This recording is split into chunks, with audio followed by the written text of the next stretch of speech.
Disclaimer, obviously, spoilers for Deltarune chapters 1, 2, 3, and 4. If you haven't played those, go do it. Don't know why you're here. Go do that first, then come back here.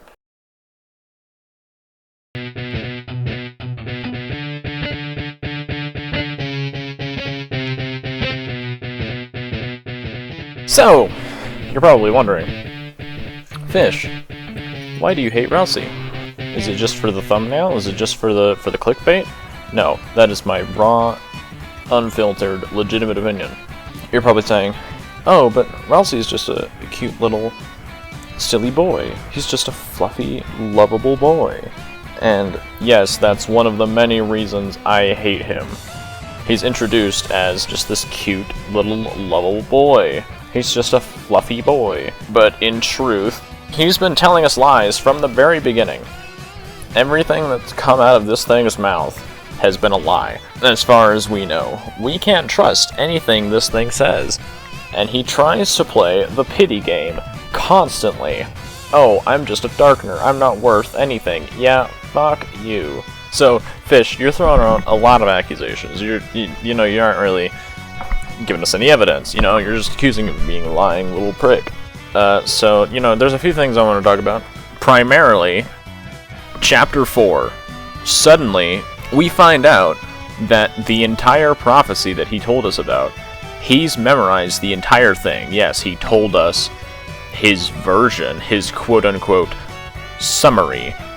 But there are so many inconsistencies between the real prophecy and the bullshit he told us that I can't even believe that it was a mistake on his part. I don't even think he made a mistake in telling his summary. I just think everything in here is just twisted. There's no way you get it this wrong.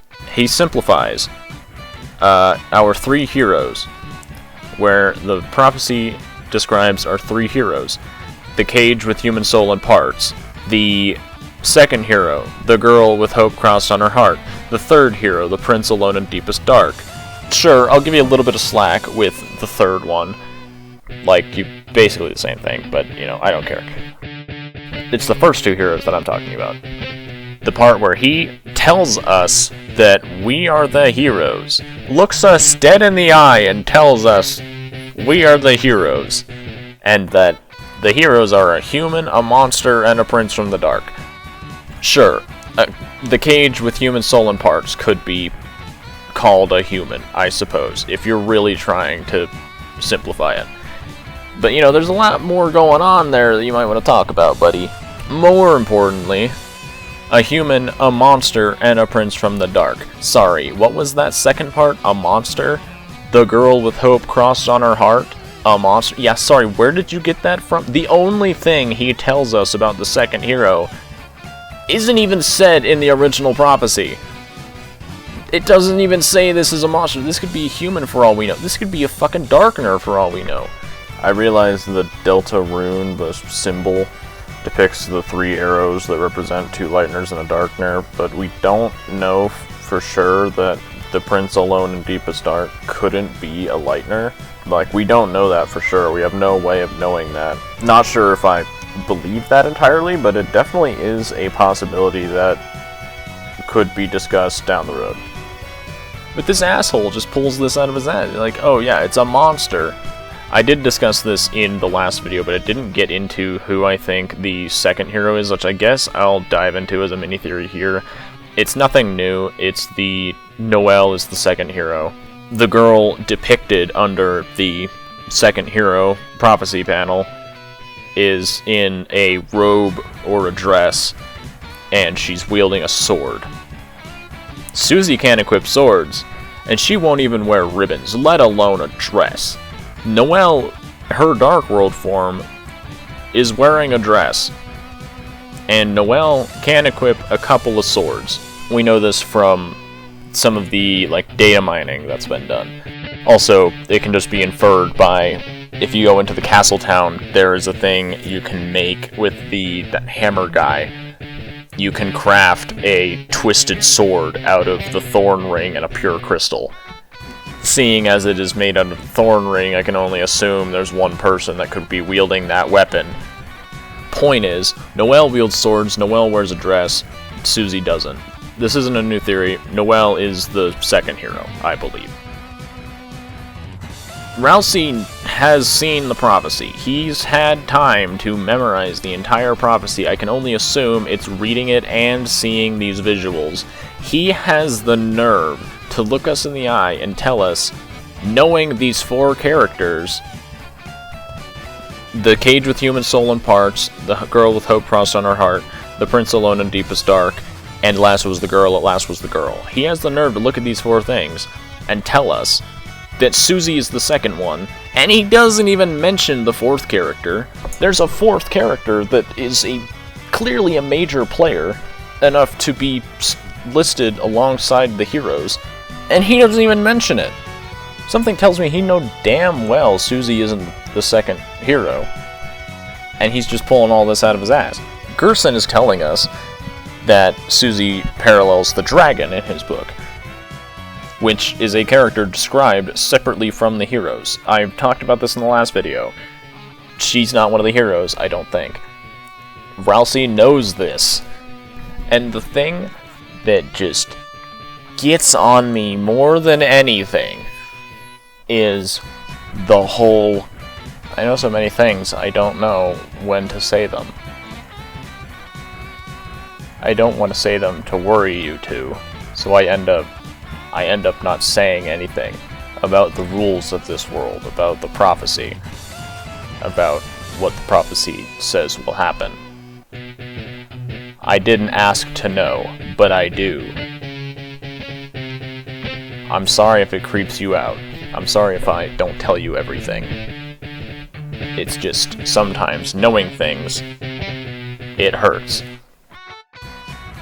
And if anyone's going to hurt, let it just be me, okay?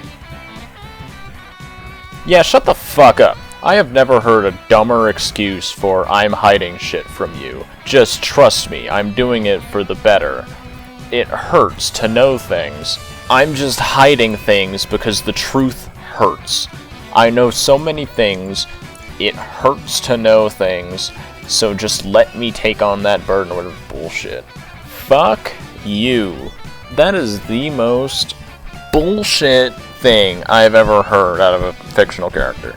Everything Ralsei's doing is just, it's manipulation.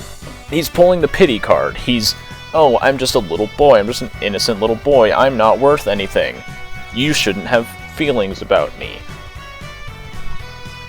Don't get too attached to me. I'm not worth anything. Wah, wah, wah. Shut up. It's blatant manipulation.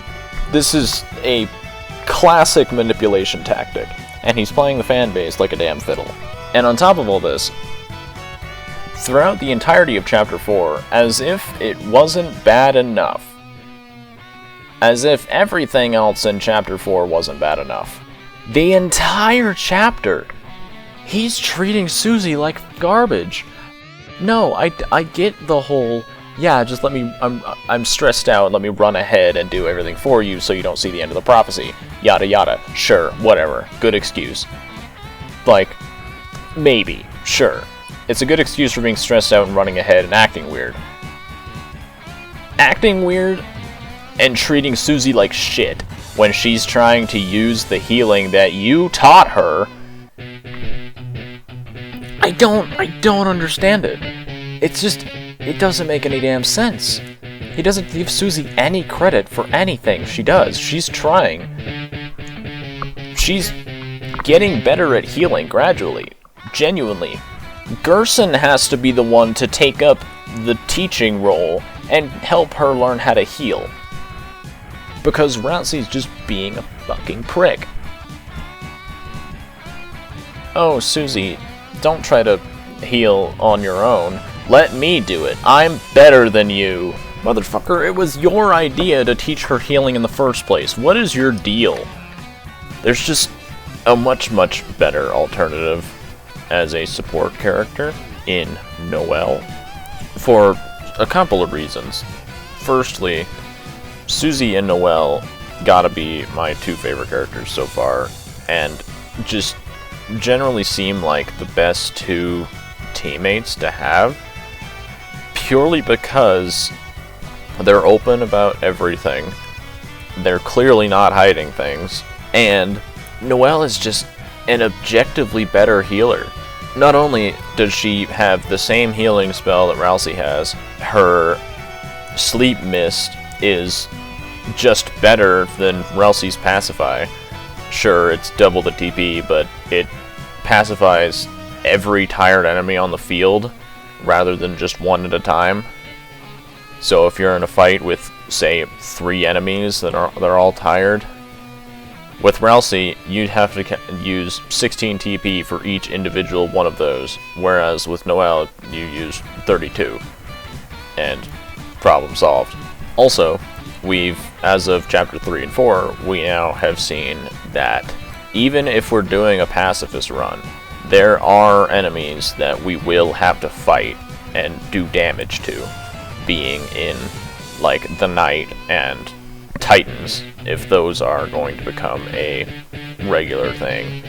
So having a healer that not only can pacify tired enemies, heal, and also Ice Shock is just a fantastic spell, all of which, mind you, are affected by the magic stat, so you don't even have to balance out attack versus magic. You just crank up her magic and she's throwing out damage just as much as she's healing the team. And the best part, she's a good person. She's not hiding anything from us. She actually is willing to help us out. I swear, the first chance I get to remove Ralsei from the team and just get a team of Chris, Susie, Noelle would just generally be better as a team than Chris, Susie, Ralsei. Part of me wants the roaring to happen, so Ralsei just turns to stone like a fucking idiot. So I get the chance to use Chris, Susie, Noelle. The first chance I get to get rid of Ralsei, I'm taking it. Ralsei's not telling us the whole deal. Neither is Chris, and that pisses me off. Susie and Noelle, best characters. Fucking love them. Anyway, that's the end of my rambling. I just wanted to get this shit off my chest, because Mish and Dark both think I'm insane for hating Ralsei, and I can't talk about the reasons why, because neither of them have finished even Chapter 2 yet. Here you go, I'll add to the discussion and talk about this with the fanbase, because y'all don't seem to understand where I'm coming from with this. The fanbase still just loves Ralsei to bits. Anyway, thanks for watching. Consider subscribing. Feel free to harass me in the comments again. Yeah, these theory videos are to start a discussion.